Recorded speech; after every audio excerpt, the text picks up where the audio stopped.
batik Sidomukti warnanya coklat sangat serasi. Selamat pagi teman-teman sekalian. Yang saya hormati, izinkan saya memulai presentasi. Kami dari kelompok 6, kami akan membahas mengenai KPK. KPK itu adalah Komisi Pemberantasan Korupsi. Sebelumnya perkenalkan, nama saya Ian James Trisno. Nama saya Aisyah Dawiyah.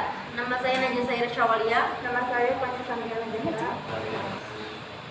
Selanjutnya ada sejarah KPK. KPK adalah lembaga independen di Indonesia yang bertugas untuk memberantas tindak pidana korupsi. KPK didirikan berdasarkan Undang-Undang Nomor 30 Tahun 2002 tentang Komisi Pemberantasan Tindak Pidana Korupsi, sehingga KPK resmi beroperasi pada tanggal 24 Desember 2003 setelah pengangkatan 11 pimpinan KPK oleh Presiden Megawati Soekarno Putri dengan tujuan untuk menangani korupsi yang dianggap tidak bisa ditangani oleh institusi kejaksaan dan kepolisian. Ada tugas dan wewenang UU Nomor 30 Tahun 2002. Tugas dan wewenang utama KPK ada satu, penyelidikan. Penyelidikan KPK memiliki wewenang untuk melakukan penyelidikan terhadap dugaan tindak pidana korupsi yang melibatkan pejabat publik, baik di sektor pemerintah maupun swasta. KPK dapat mengumpulkan bukti, memeriksa saksi, dan melakukan tindakan penyelidikan lainnya. Yang kedua ada penyidikan. Penyidikan, setelah melakukan penyelidikan, KPK dapat melakukan penyidikan lebih lanjut terhadap kasus-kasus korupsi yang cukup bukti. KPK dapat melakukan penangkapan, penggeledahan, dan pemeriksaan terhadap tersangka korupsi. Yang ketiga ada penuntutan. Penuntutan KPK memiliki wewenang untuk menuntut tersangka korupsi. Pengadilan KPK dapat mengajukan dakwaan dan menghadirkan bukti-bukti dalam persidangan. Yang keempat ada pengadilan. Pengadilan, KPK dapat menghadirkan kasus korupsi di pengadilan. KPK dapat mengajukan permohonan agar persidangan dilakukan di pengadilan tindak pidana korupsi atau Tipikor yang merupakan pengadilan khusus untuk kasus korupsi. Yang kelima ada pencegahan. Pencegahan selain tugas penegakan hukum, KPK juga memiliki tugas pencegahan korupsi. KPK dapat melakukan pengawasan terhadap penyelenggaraan negara, melakukan penelitian, memberikan rekomendasi, dan memberikan edukasi kepada masyarakat tentang bahaya korupsi. Yang keenam ada kerjasama internasional. Kerjasama internasional, KPK memiliki wewenang untuk melakukan kerjasama dengan lembaga penegak hukum di negara lain dalam rangka pemberantasan korupsi yang melintasi batas negara. Dan yang terakhir ada pengelolaan harta kekayaan. Pengelolaan harta kekayaan KPK memiliki wewenang untuk mengelola harta kekayaan yang berasal dari tindak pidana korupsi yang telah disita atau diserahkan kepada KPK. Ada hambatan KPK. Yang pertama, revisi undang-undang. KPK telah menghadapi upaya revisi terhadap Undang-Undang Nomor 30 Tahun 2002 yang mengatur tentang KPK.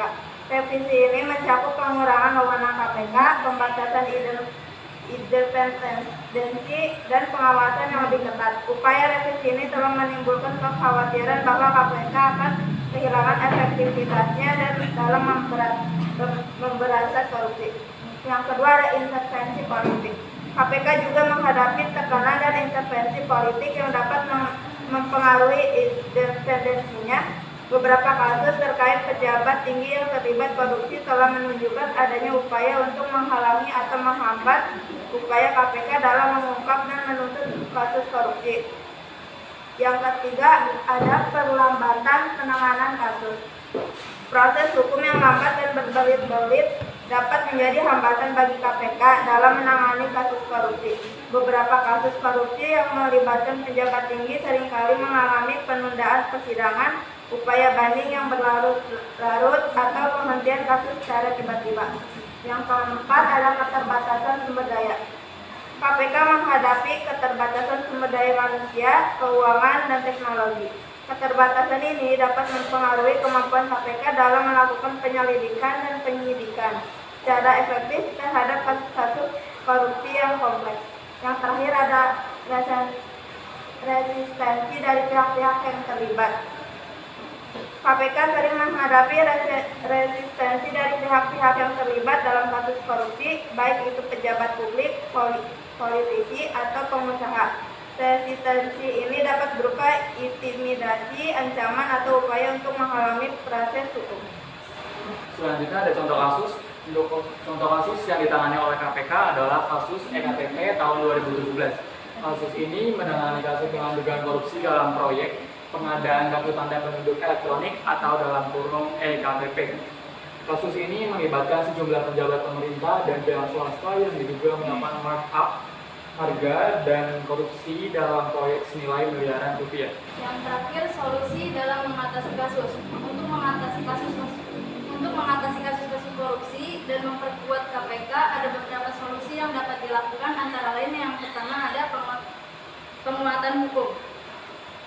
Diperlukan agar lebih kuat untuk memberantas korupsi. Hal ini dapat dilakukan dengan merevisi dan memperkuat undang-undang tentang KPK, termasuk memberikan wewenang yang lebih luas kepada KPK dalam melakukan penyelidikan dan penuntutan kasus korupsi.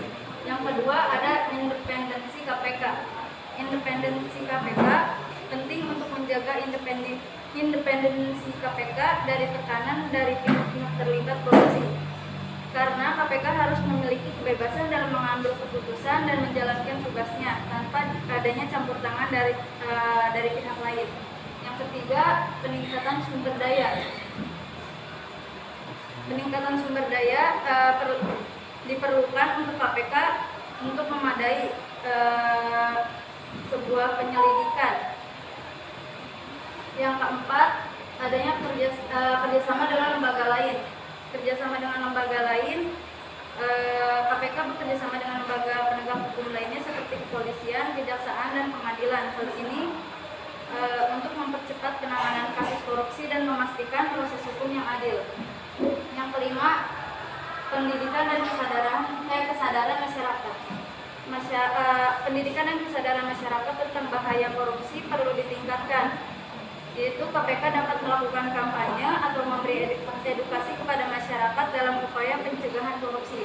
Yang keenam, transparansi dan akuntabilitas. KPK perlu menjaga transparansi dan akuntabilitas dalam menjalankan tugasnya sehingga jelas dan terbuka kepada publik tentang kasus-kasus yang ditanganinya dan hasil yang dicapai. Yang ketujuh, perlindungan bagi pelapor korupsi.